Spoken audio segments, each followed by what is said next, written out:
Hello everybody. Mr. Bman here, but you can call me Bman. And we are back for yet another episode, actually only our second episode of Pokemon Fire Red version. And in this video, we're going to be tackling the Viridian Forest, which is actually not too big of a forest in the... As I was saying, it's not too big of a forest in the Pokemon games. It's very easy to navigate. Oh boy, you just gotta love wild battles, huh? So, as I was saying, the Viridian Forest is not that big. It's not too hard to navigate, so you shouldn't get lost in here, but I don't know, maybe if you get lost really easy, you will. So, as you saw, you can go get a Pokeball over by the left over there. I can't wait until I get some repels, because this is ridiculous. So you can go to the left and go up, and you can get a Pokeball up there, and then you go to the right to the bottom and get a potion. And here we go for our very first Pokemon battle. And it's against, let's figure it out, let's find out. Bugcatcher Rick. Very first Pokemon battle. Oh, no, wait, we had a rival battle. So, other than a rival battle, it's our very first Pokemon battle. So, oh yes, what a way to start off the video with a critical hit tackle. Yeah, that's what I like to see. The Viridian Forest can either be very easy or very tedious. If you got a Charmander, once you hit level 7, you're gonna learn Ember, and Ember is going to absolutely destroy everything in this forest. Now, if you have a Bulbasaur like me, or a Squirtle, you're gonna have a little bit of a harder time getting through this forest. Not because it's gonna be hard, but because it's gonna be very tedious. See how much damage I'm doing? Like, it's not a lot. It's gonna take a couple turns just to take down a Caterpie right now. It's even worse with a... Oh, sorry, I hit the screen there. It's even worse with a, wow, this is so not professional. Got my finger in the camera and everything. It's even worse with a Squirtle because, at least with a Bulbasaur, oh, there we go, leveled up. At least with a Bulbasaur, you get, the poison typing, so you can't be poisoned by Poison Sting, or a Poison Point, either one, by Weedles. Unfortunately, with Squirtles, you can. So, if you get poisoned, which, without a doubt in my mind, you will get poisoned if you have a Squirtle in this forest at one point. So, if you do, unfortunately, you're gonna have to either, buy antidotes or go back to the Pokemon Center every time you get a poison, because other than that, there's really no way of getting through this forest. So, it's very tedious, very, very tedious. But, Squirtle is well worth it. Blastoise is an amazing Pokemon. If you can just power through this little bit of the game, then you're gonna have an awesome time. Blastoise is probably my favorite of the 3 starters. I know everyone loves Charizard, and I used to love Charizard so much. Like, he used to be the guy, you know what I mean? But, I don't know what it is. I just love Blastoise. Like, he looks so cool. I keep hitting the screen. I gotta stop. Yeah, I don't know what it is about Blastoise. He's such a cool Pokemon. I love him. He's like the bulky, he's bulky and he's powerful, and you don't look at Blastoise and go, yeah, I can beat that guy, or yeah, that guy's gonna be a snap to beat, or really easy to beat, or whatever. You do not look at Blastoise and think that. You go, okay, alright, this is a challenge, you know what I mean? I mean, unless you got like level 100s and you're going up against a level 36 fresh Blastoise, then you got no problems, but even then, he just looks so cool to see.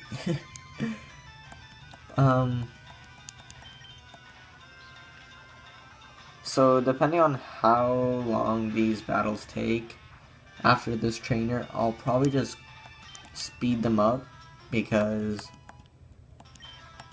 if I don't, the video's gonna take like 20 minutes long. Oh, especially when it comes to these guys. Yup, there it is, Harden. And we only have physical attack moves right now, other than Leech Seed, which is just I think it's a percentage. I'm not sure though. So this is gonna take forever, and I'm probably just gonna speed through this Kakuna. So I'll be right back.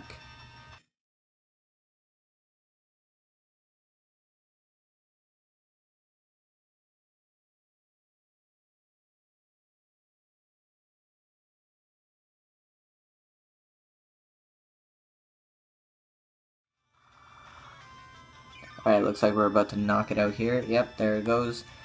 And I was praying, and my prayers were answered for that critical hit. So, got the critical hit off, because critical hits don't, they blow right through, defense increases. Like if you, have an opponent using Harden, and you're using physical attacks, if you get a crit, all those Hardens, it'll blow through all those Hardens. Like, the Hardens won't mean anything during that critical hit. And, yeah, so, I don't know if I'm gonna do it for Caterpies and Weedles, but definitely for Metapods and Kakunas, I'm gonna have to speed through them, because they're just gonna take way too long. I mean, especially if I don't get a critical hit. It's just, I don't know, guys.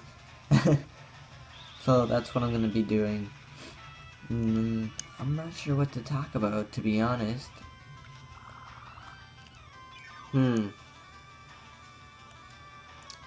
Oh, well, I can talk about the fact that I said Charmander is gonna have a very easy time in here.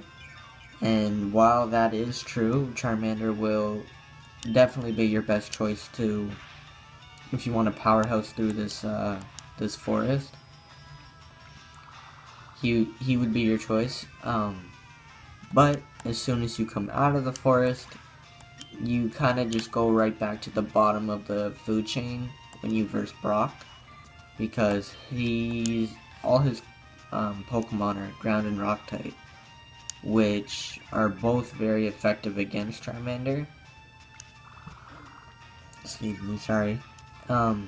So Charmander struggles with the first gym. Your best bet is to train him to level 14, I think. I think it's level 14. And he'll learn Metal Claw at level 14, which is a steel type move, which has the advantage over Brock's Pokemon. But the only thing with that is Brock's Pokemon are rock type, and rock types usually have a very high physical defense. So even with Metal Claw and Charmander's high attack power, it's gonna not be as effective as, I don't know, a Squirtle's Water Gun or a Bulbasaur's Vine Whip. So even with Metal Claw, I'm pretty sure their moves can, like, I think both his Pokemon know Rock Tomb, which is very effective, or super effective against Charmander. And I'm pretty sure this guy has 3 Metapods, so I'll be right back. I'll hold that thought. And I'll let you guys know what what I was gonna say.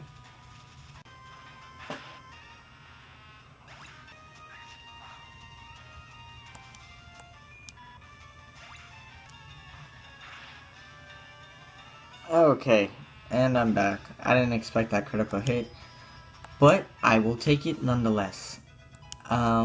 So I told you the guys that I would hold on to that thought, but I completely forget what I was talking about. I know it was something to do with Charmander and maybe the first gym, but okay. Keep your cool, man. Keep your cool. So yeah, if you can manage to make it through this forest, which I know you can, oops, Bulbasaur and Squirtle come in handy for the first gym. Bulbasaur especially for first and second gym. And he's even a little useful in the third gym because the third gym uses electric type Pokemon, and Bulbasaur's grass, which makes electric not very effective. So you know there's a trade-off there. But you're definitely gonna want to get a Pokemon that's super effective against electric types.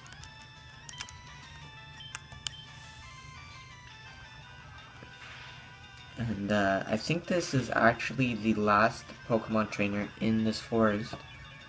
So as soon as we defeat this guy, we will be done with the Viridian Forest. And looks like we're about to do it right now. There we are.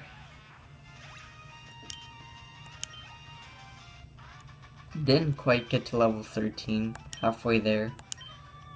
So we are all finished with the Viridian.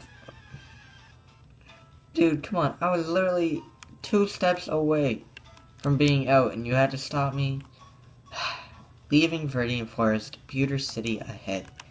And Pewter City is where the Rock-type gym, Brock, the gym leader, will be, and our first gym battle.